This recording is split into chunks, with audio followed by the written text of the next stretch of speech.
개혁신당이 총선 공천을 지휘할 공천관리위원장으로 김종인 전 국민의힘 비상대책위원장을 영입했다는 소식이 들어와 있는데요. 네, 여야의 대진표가 윤곽을 드러내면서 공천을 둘러싼 잡음도 이어지고 있습니다.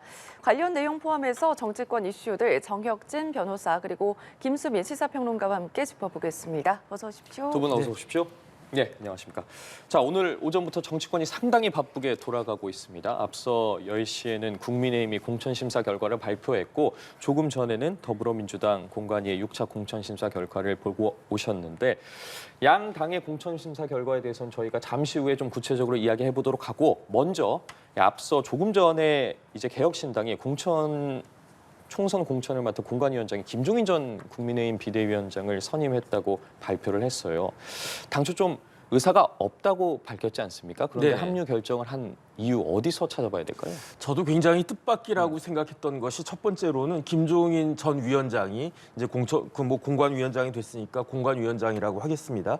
그 김종인 위원장이 본인이 아주 강력하게 부인을 했어요. 그런데 부인을 한 것이 어떤 특별하게 그 이유가 없다라고 생각할 수가 없는 게 첫 번째로 김종인 그 공관위원장이 연세가 많지 않습니까? 그다음에 뭐 이쪽 저쪽 왔다 갔다 했는데 그런 모습들을 딱 봤을 때 지금 저렇게 이제 연세도 높으시고 하는데 굳이 개혁신당이라고 하는 곳에 뭐 참여할 생각이 있을까? 그다음에 그 김종인 위원장이 또 뭐라고 이야기를 했냐면은 내가 당대표 돼가지고 전권을 휘두르게 해준다고 해도 안 간다라고 했단 말이에요. 예. 그런데 당대표를 모시는 것도 아니고 일개 공관위원장, 뭐 일개는 아니지만 공관위원장으로 이렇게 추대가 된 것이 조금 의아하다 그 생각은 들고요.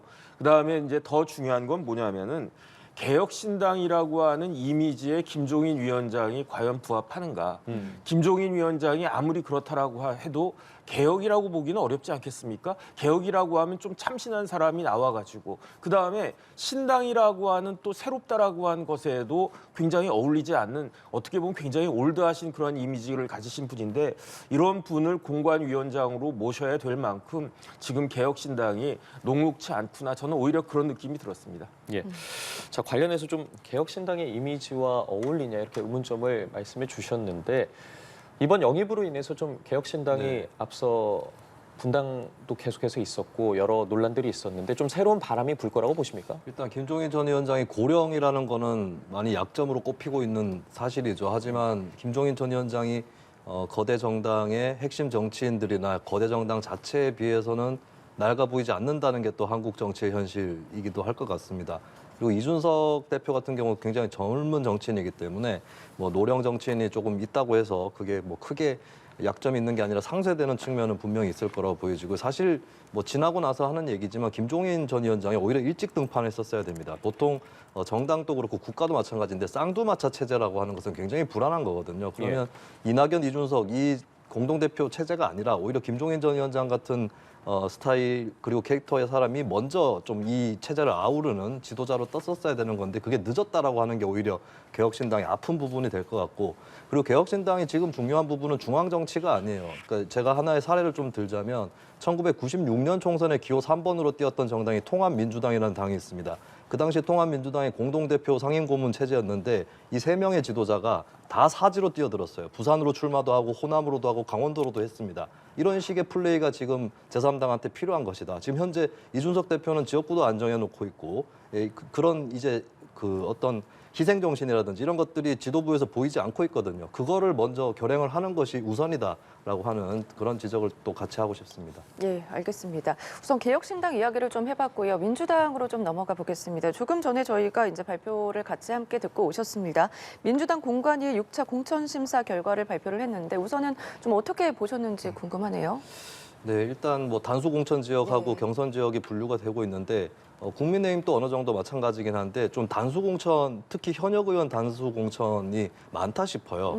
예, 현역 의원이면 사실 경선을 해도 유리한 입장에 있습니다. 경선을 하게 되면 정치 신인이 오히려 불리한데 그 경선을 통해서 이 현역 의원을 다시 재선 3선을 시켜도 될지 이것을 한 번 더 검증을 하고 또 지역구에 밀려있는 도전자들한테도 어느 정도 승복의 감정을 심어주게 하려면 경선이 원칙적으로 바람직한 건데 여기에 뭐 정확한 정답은 없습니다. 비율을 몇 대 몇으로 가를 거냐 이것도 정답이 없는 문제긴 하나 좀 현역 의원이 단수 공천 받는 사례가 좀 생각보다 많은 거 아니냐 이런 느낌은 분명히 있는 거고요. 그리고 사실 또 뭐 국민의힘 또 지켜보지 않았습니까? 그 네. 공천 속에 검사 출신이나 대통령실 출신이 들어가 있느냐 아니냐 이게 또 관건이 되듯이 민주당 또 친명계가 단수 공천에 많이 들어가면 많이 들어갈수록 이건 부담이 되는 것도 한 현실입니다. 그리고 몇몇은 이제 친명계 아닌 인사들이 끼어 있다 할지라도 이 사람들도 혹시 친명계를 더 끼우기 위해서 중간중간에 끼워 넣은 거 아니냐 또 이런 얘기조차 나오고 심지어는 고민정 의원 같은 경우도 부담이 된다. 본인이 단수 공천 받은 거에 대해서 부담이 되고 차라리 경선을 붙였으면 더 낫을 것인데 이런 또 말씀도 하셨거든요.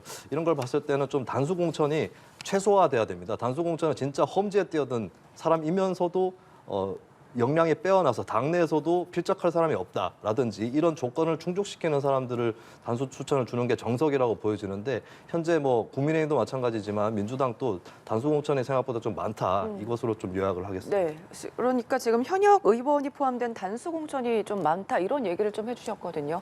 지금 민주당 상황 어떻게 보십니까? 제가 봤을 때 이거는 뭐 자중질환이라고 말하기도 어려울 정도로 굉장히 최악의 공천이 아닌가. 왜냐하면 무슨 원칙이 있는지 모르겠고요. 그다음에 공천관리위원장이라고 하시는 분이 도대체 무슨 역할을 하는지도 모르겠고요. 그다음에 결과도 굉장히 이상하고 다른 걸 다 떠나가지고 벌써 현역 의원 2명이 탈당을 갖다가 했는데 그중에 한 분은 어떤 분입니까? 국회 부의장이잖아요. 국회 부의장은 여당, 야당 한 명 하나씩 이렇게 나눠가는 그러한 자리인데 야당의 국회 부의장이 이제 탈당을 했다? 그런데 야당의 국회 부의장이 이런 식으로 하위 20%에 해당된다라고 하는 근거가 무엇인지 도대체 상식적으로 이게 말이 되는지 거기에다가 노웅래 의원 지금 단식하고 있지 않습니까? 네. 노웅래 의원이 왜 단식을 합니까? 노웅래 의원이 기소가 돼 있지 않습니까? 그 혐의가 뭐냐면은 뇌물수수 알선술의 정치자금법 위반이에요. 벌써 재판을 한 20번도 넘게 그렇게 받고 있는 그런 상황인데 그런 사람이 공천에서 배제됐다고 해가지고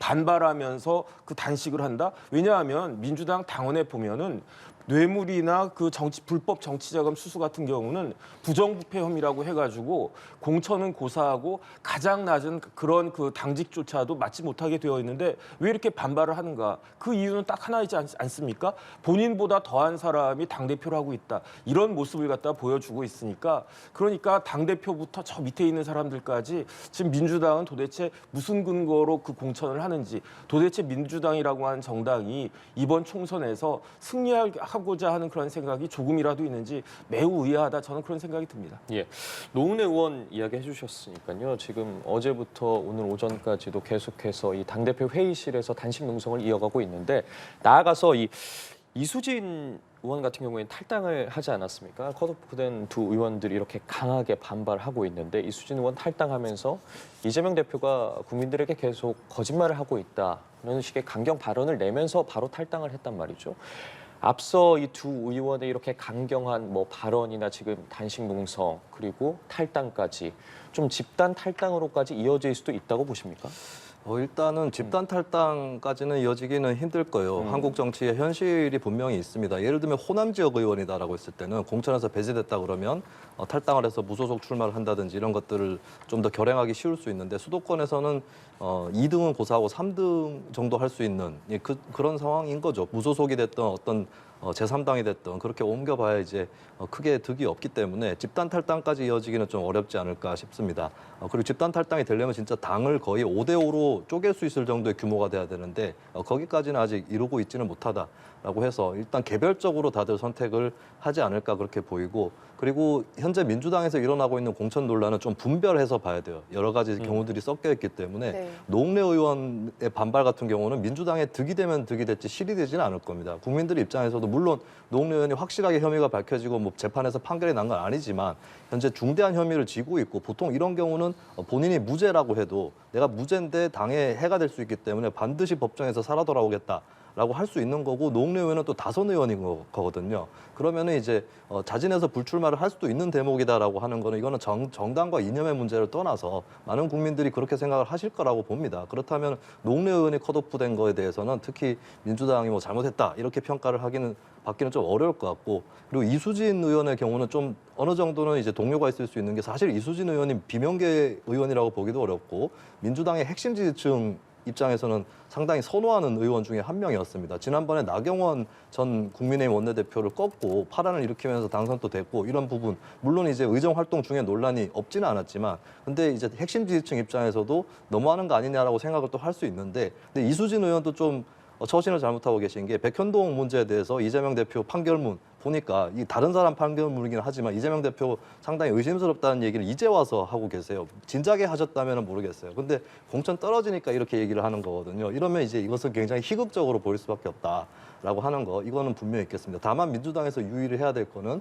이제 다른 분들 뭐 이 두 분 말고도 뭐 박용진 의원이라든지 김영주 의원이라든지 여기에 대한 어떤 논란이라든지 반발 여기에 대해서는 또 민주당 지지층 일부에서도 이거 심각한 문제 아닌가 너무 지나치게 대표 중심으로 공천하는 거 아닌가 이런 얘기가 나오고 있는 부분 이 부분에 대해서는 그냥 피할 수는 없는 논란이다.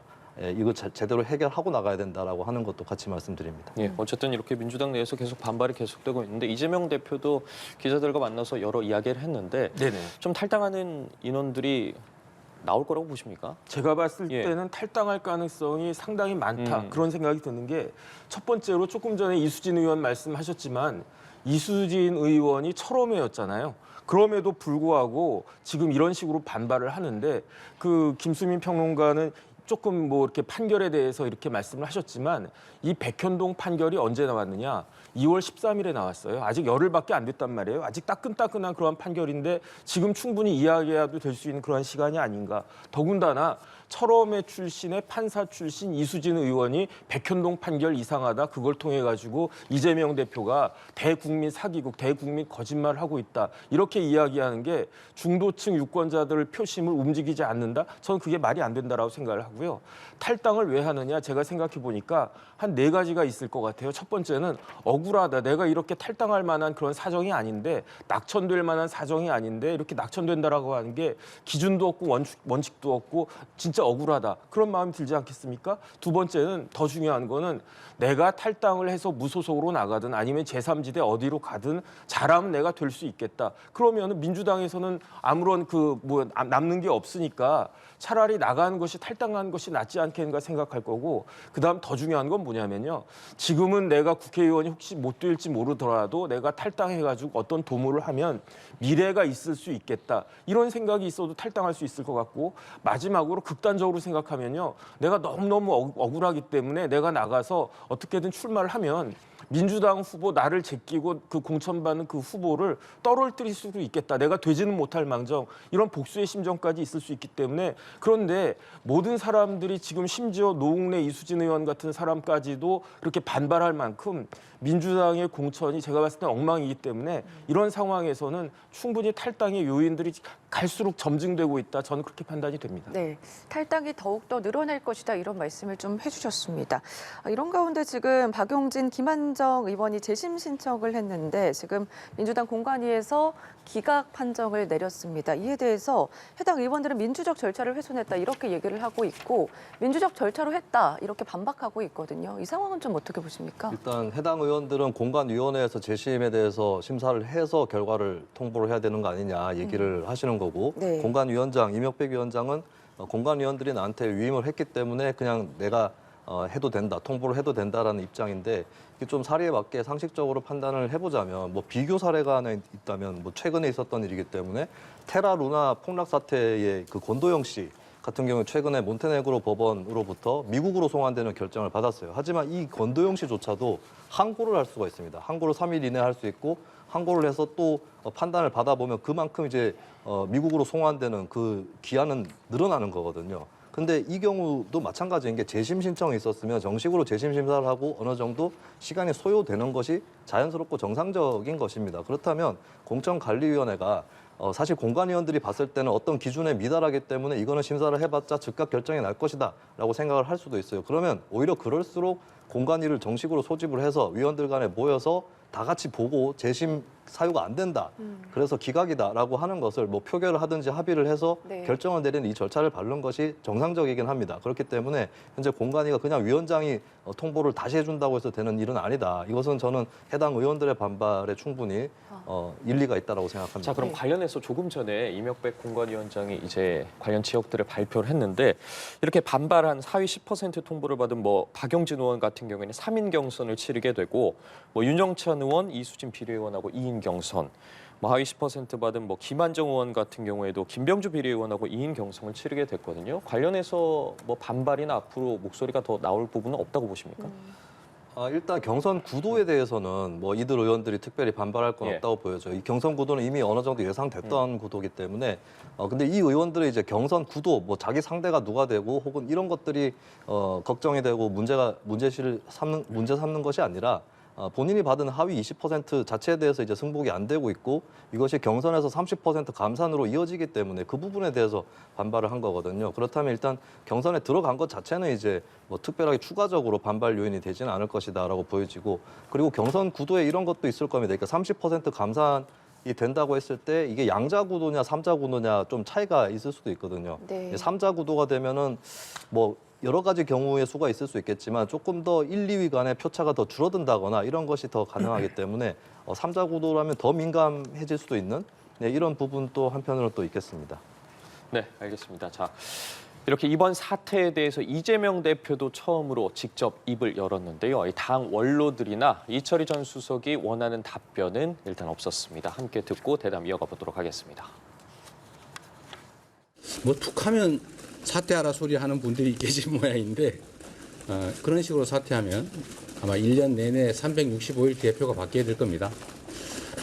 우리 민주당은 시스템에 따라서 합리적 기준으로 경쟁력 있는 후보를 골라내고 있는 중입니다. 누군가 1등을 하고 누군가는 꼴등할 수밖에 없습니다. 또 이 황골 탈퇴 과정에서 생기는 진통이라고 생각해 주시기 바랍니다. 국민의힘은 압도적 1등을 경선에서 배제하는 그런 해괴한 공천을 하지 않습니까? 입틀막 공천 아니냐. 예.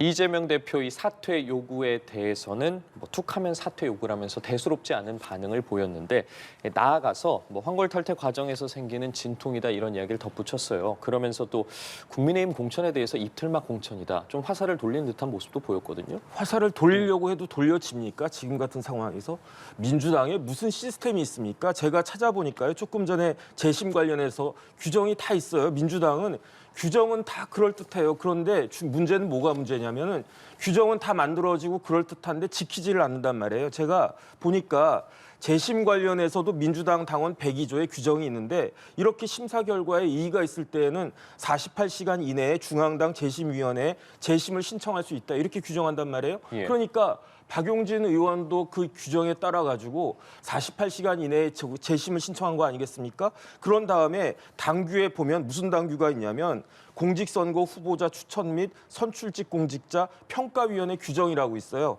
거기 26조 찾아보니까 이렇게 재심이 됐을 때에는 재심심사위원회는 이틀 이내에 위원장이 재심을 갖다 소집하고 출석위원 제적위원 가반수의 출석과 출석위원 가반수의 찬성으로 재심을 인용할지 기각할지 이거를 의결한다. 이렇게 되어 있단 말이에요. 이런 과정이 지켜졌습니까?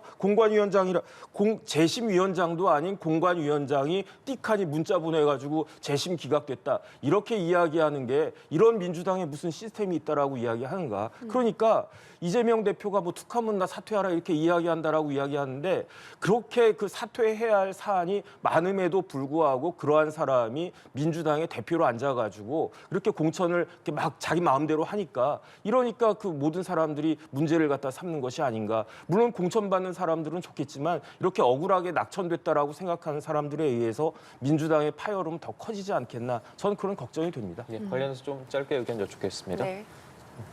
네. 일단 지금 현재 공천의 사실 시스템이라든지 여기에 문제가 있는 것은 맞다고 보여지고요. 이것을 이제 정비를 빨리 해나가야 되는 것이 민주당의 과제가 될 것 같습니다. 이재명 대표 불출마 얘기가 나오는데 사실 이 상태에서 불출마를 하게 되면 만약에 한다고 할지라도 오히려 비명계를 더 가혹하게 처리해야 된다는 잘못된 시그널이 나갈 수도 있는 거거든요. 그렇다면 사실 제가 보기에는 하위 20% 이 선정 이거는 다시 할 필요가 있습니다. 배점도 다시 해야 되고 여론조사 업체도 논란이 되고 있기 때문에 이 부분에 대해서는 좀 명백하게 오히려 이 대표가 대표답게 이걸 책임지고 나가는 모습이 이 민주당의 해결책이 아닌가 그렇게 보여집니다. 알겠습니다. 국민의힘 상황으로 좀 가보겠습니다. 오늘 오전 10시에 국민의힘에서도 공정관리위원회 공천 심사 발표를 했습니다. 여기에 지금 서울 마포울의 함은경 민주화운동 동지의 회장을 전략 공천을 했는데 이 지역구는 이제 586 운동권 출신의 정청래 의원이 현역으로 있는 곳이잖아요. 어쨌든 맞대결을 하게 됐습니다. 어떻게 보십니까? 제가 봤을 때 굉장히 재미있는 구도가 만들어졌어요. 왜냐하면 정청래 의원하고 함은경 의원이 비슷한 게 있어요. 네. 그러니까 함은경 후보.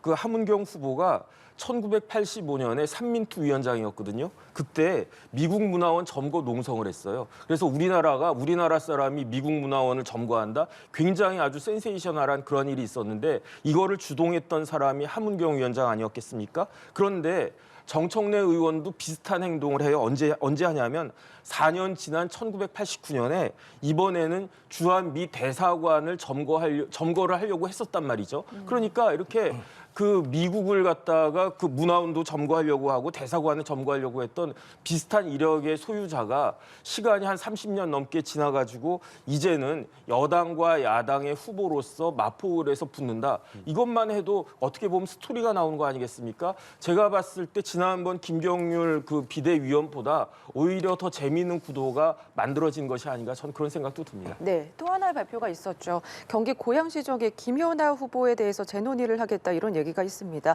비대위 의견을 존중을 하고 또 심도 있는 논의를 통해서 후보를 추천하겠다 이렇게 공관위가 설명을 했거든요. 이 사안에 대해서는 좀 어떻게 바라보십니까? 이 사안에 대해서는 조금 성급한 면이 있었던 것 같습니다. 왜냐하면 김연아 의원 그 전 의원 같은 경우에는 이러저러한 이유로 뭐 징계도 받고 그랬기 때문에 이 부분에 대해서 국민들이 유권자들이 조금 석연치 않은 그런 부분들이 있는데 이 부분들에 대해서 조금 더 명확하게 했었어야 되는 것이 아닌가. 물론 김연아 의원은 본인이 이제 그 징계를 받은 게 그게 정치자금법 위반이 아니고 그냥 품위 유지가 잘 못됐다. 품위 유지 위반이다. 이렇게 이야기를 하는데 그렇다라고 하면 이런 부분들에 대해서 조금 더 상세하게 이야기할 수 있었어야 됐는데 그 부분이 부족했던 것 같다. 저는 그런 생각이 듭니다. 네, 국민의힘 상황 오전 10시에 이제 공천관리위원회 결과 발표가 있었고 보셨을 것 같은데 일각에서는 지금 이 사안을 두고는 이제 김연아 의원 같은 경우는 친윤계와 이제 한동훈 비대위원장 간의 파워 게임이 시작한 것 아니냐 이런 얘기도 나오고 있거든요. 전반적으로 네. 어떻게 좀 바라보고 계십니까? 김연아 전 의원 문제는 이게 일개 뭐 계파 간의 갈등이라고 치부할 수 없는 국민의힘이라는 정당 자체의 문제라고 봐야 될 것 같습니다. 이 정당이 아니라 공천장 발급처에 불과한 한국 정치를 보여주고 있는데 아니 정당의 공식 기구에서 당원권 정지를 했던 당원이에요. 당원권 정지를 받았다는 것 자체로 공천을 주지 말라고까지 얘기를 하지는 않더라도 단수 공천 대상에 이게 포함이 됐다.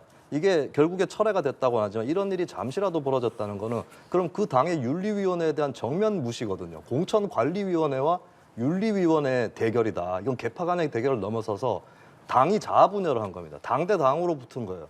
이런 굉장히 우스꽝스러운 일이 벌어졌다라고 하는 거고 아까 제가 민주당 공천도 지적을 했지만 현역 의원이 뭐 단수 공천 너무 많이 받는다 이 지적을 했는데 지금 국민의힘도 단수 공천 좀 남발하는 속에서 김연아 전 의원이 공천을 받은 거고 하나의 예를 더 들자면 경북 지역에 이만희 의원이 단수 추천을 받았는데 이만희 의원은 그 지역의 지방자치단체장 선거에서 영천시장 선거를 연이어 패배한 그 책임자입니다. 최종적으로 공천을 줄 수는 있다 치더라도 그 정도의 책임 있는 경북 지역에서 국민의힘인데 시장 선거에서 패배했다. 이건 치명적인 거고 실제로 국민의힘 그 대구 경북 지역 일부 예전의 의원들은 그 책임으로 아예 컷오프된 적도 있었어요. 근데 이제는 단수 공천까지 받게 됐다. 이게 지금 국민의힘 공천의 현실이 아닌가 그렇게 보여집니다. 네. 예. 자, 이런 상황에서 또 홍문표 의원 이야기도 좀 해봐야 될 것 같아요. 이제 사선 중진인데 홍문표 의원이 경선을 포기하기로 했습니다. 포기하면서도 어쨌든 좀 아쉬운 부분이 있었다. 당을 위해 헌신하기는 하지만 관련해서 감점 부분 같은 경우에는 좀 받아들이기 힘든 부분이 있었다 이렇게 말을 했는데 이 상황에 대해서는 어떻게 평가하고 계세요? 글쎄요, 뭐 본인이야 억울하고 아쉽고 그런 부분들이 있을 수 있겠는데 다른 걸 다 떠나서 홍문표 의원이 47년생입니다. 그러니까 우리 나이로 76세거든요. 만약에 임기를 요번에 또 국회의원이 당선돼서 임기가 끝난다. 그러면은 80세까지 국회의원 한다. 이게 과연 지금 한동훈 비대위원장이 있는 국민의힘에 맞는 것인가? 그 정서가. 그다음에 홍문표 의원은요.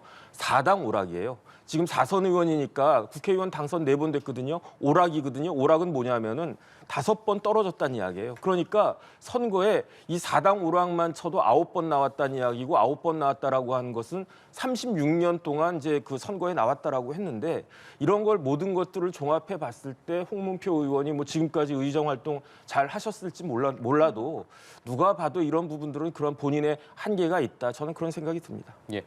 관련해서 뭐 한동훈 비대위원장 같은 경우에도 뭐 중진으로서 어쨌든 고생하신 부분을 치하를 했고 또 오늘 오전에도 장동혁 사무총장도 당이 어려울 때 당을 위해서 헌신해온 중진 의원이다 이렇게 말을 했거든요. 좀 어쨌든 빠르게 수습을 하고 네. 앞으로 나아가기 위한 방향이라고 봐야 될까요? 근데 뭐 어느 정도 선의로 그런 말을 했다고는 보여지는데 동문서답인 측면도 분명히 있어요. 그러니까 홍문표 의원이 떨어지고 안 떨어지고 그 이상의 문제가 이제 강승규 전 수석에 대한 문제 제기거든요. 시계 예. 살포 의혹이라든지 이런 것들에 대해서 검증, 사실관계 이런 것들을 요청했다라고 하는데 이 부분이 당에서 제대로 소화가 안 되면 뭐 홍문표 의원뿐만 아니라 보는 사람들도 좀 납득은 안 될 것이다. 그러니까 홍문표 의원이 워낙 다선 의원이기 때문에 이번에 탈락을 한 것 자체는 국민들도 이제 많이 하셨으니까 그만하셔도 되는 거 아닌가 이렇게 생각은 하실 수 있어요. 많은 사람들이. 하지만 그 자리에 강승규 전 수석이 들어갈 수 있다. 이건 또 다른 국민의힘에게 부담이 될 수 있는 부분이고 의혹이 있을 때는 최대한대로 이제 당 차원에서도 이것을 좀 해소할 수 있도록 노력을 해야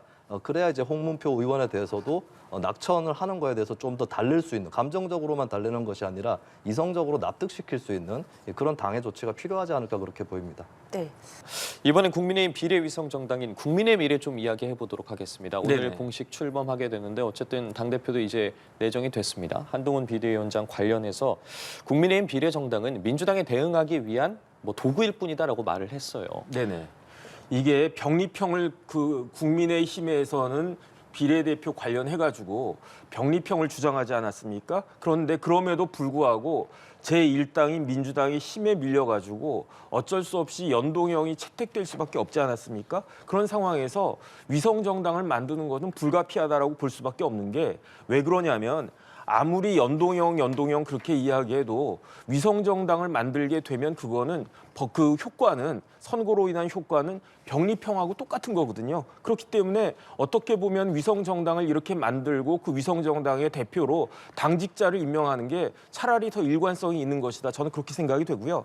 그런데 연동형을 채택했으면서도 위성정당을 만들어가지고 실질적으로 그 여러 그 소수당을 갖다가 그 세울 수 있는 그러한 길을 봉쇄해버린 그런 민주당과는 그런 논리적인 모순을 범하고 있는 민주당과는 좀 차이가 있겠다. 저는 그런 생각이 듭니다. 예, 어쨌든 앞으로 뭐 범야권 비례대표 위성정당도 창당을 할 것인데 관련해서 민주당과는 좀 다른 부분이 있을 것이다라고 말씀을 해주셨거든요. 야권들의 이 네. 여야의 비례대표 위성정당 어떻게 보세요? 민주당에서는 이제 국민의힘 핑계를 대고 있거든요. 국민의힘이 만드니까 우리가 어쩔 수 없이 만든다. 거기에 대해서도 많은 국민들이 남 핑계 대지 말라라고 얘기를 하고 있어요. 근데 같은 잣대로 보면 국민의힘은 남 핑계 댈 것도 없다는 거예요. 먼저 만들었기 때문에. 그리고 법에 저항하면서 만든 거 아닙니까? 쓰레기 종량제 만들었는데 검은 봉투에 나는 종량제 반대했기 때문에 그냥 검은 봉지에 넣어서 버릴래 하면서 버리고 있는 것이고 코로나19 국면으로 치면 마스크 이중 수령인 거거든요. 근데 그렇기 때문에 오히려 더 뻔뻔하게 나가겠다는 게 아닌가 싶고 이렇게 위성정당이 아니라 거의 아바타 정당이 만들어지는 것 같은데 이거는 결국에 공천 사주에 불과할 것이다 이렇게 봅니다. 네. 네, 마지막으로 이 홍익표 민주당 원내대표가 김건희 여사 특검법을 포함한 이른바 쌍특검법을 오는 29일에 재표결하겠다고 이제 얘기를 했습니다.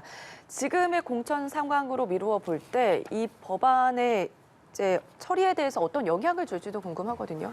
저는 크게 찬반 구도가 달라질 것 같지는 않거든요. 왜냐하면 본인이 공천에서 불이익을 받았다고 해서 찬반 투표에 입장을 바꾸는 의원이 생긴다면 이거는 찬반을 떠나서 국민들이 납득을 못할 뿐더러 그리고 본인이 몸담고 있는 정당에서도 재기불능이 될 수 있다라고 하는 측면이 분명히 있을 겁니다. 그래서 저는 지금까지 너무 지나치게 이 쌍특검법에 대한 재표결이 네. 공천하고 연동된다라고 관측해왔던 것이 다소 호사가적이었다. 물론 이건 저의 바람도 있습니다. 국회의원들이 부디 본인들의 양심에 따라서 원래 입장에 따라서 표결을 하시길 바라는 마음 이런 것들을 합쳐서 봤을 때는 크게 차이는 없지 않을까 이렇게 전망을 해보고요. 네. 그리고 민주당이 좀 아쉬운 부분은 이제 이런 겁니다. 그러니까 예를 들어서 수정을 해서 이 법안을 지금 통과를 시키되 특검 시점을 총선 뒤로 미루는 이런 절충안도 제시를 먼저 해볼 수 있었던 거거든요. 그렇게 제시를 하면 국민의힘이 그걸 거부하면 봐라, 국민의힘은 총선에서 이게 이용되는 것만 반대하는 게 아니라 특검 자체를 방탄을 하면서 반대하고 있다. 이 명분을 세울 수 있었는데 민주당이 좀 시간을 허비한 측면이 분명히 있고 명품백 문제로 시선이 많이 쏠려가지고 네. 더 중대한 도이치모터스 특검 문제가 뒤로 밀려난 부분, 이 부분은 야당에서도 정치 행위를 효과적으로 했는지 이 부분 좀 돌아볼 필요가 있다고 봅니다. 네, 말씀해 주신 것처럼 지금의 이제 민주당의 공천 상황이 쌍특검법 처리에는 영향을 크게는 미치지 않을 것이다. 이런 말씀을 좀 해주셨는데 어떻게 좀 생각하십니까? 저는 민주당이 김수민 평론가 의견을 잘 경청했었으면 훨씬 좋았겠다라고 생각을 해요. 네. 왜냐하면은 원래 재의결은 대통령이 거부권을 행사하면 즉시 재의결하는 게 원칙 아니었겠습니까? 다 그랬어요. 이런 식으로 늦춘 적이 없어요. 그런데 왜 지금까지 그 민주당이 표결 안 하고 기다렸습니까? 그거는 여당에서 공천 탈락이 이루어지고 그거를 갖다가 기대해가지고 만약에 그렇게 해서 몇 명이 더 모여지게 되면 혹시나 3분의 2 통과될 수 있는 것이 아닌가 이걸 기대했던 거 아니었겠습니까? 그런데 시간이 흘러가지고 지금 어떻게 됐는가? 오히려 반대가 됐잖아요. 탈당은 어디서 일어나고 있습니까? 민주당에서 일어나고 있잖아요. 민주당의 지금 원심력이 갈수록 그 강화되고 있는 그런 상황에서 제가 봤을 때 민주당 수뇌부 입장에서는 야 이러다가 이탈표가 자꾸 늘어나면은 지난번 표결했을 보다도 훨씬 더 그 이탈자가 많아지게 되면 그럼 어떻게 되겠습니까? 그럼 민주당 입장에서는 총선을 바로 앞두고 그런 망신을 당하는 것이기 때문에 결국은 꼼수 피우려고 하다가 오히려 자기 발등을 찍는 그런 꼴이 된 것이 아닌가 저는 그렇게 생각이 됩니다. 예, 알겠습니다. 어쨌든 여야 공천 상황 등 좀 숨가쁘게 돌아가는 정치권 이슈들 정혁진 변호사, 김수민 시사평론가와 함께 짚어봤습니다. 두 분 고맙습니다. 맞습니다.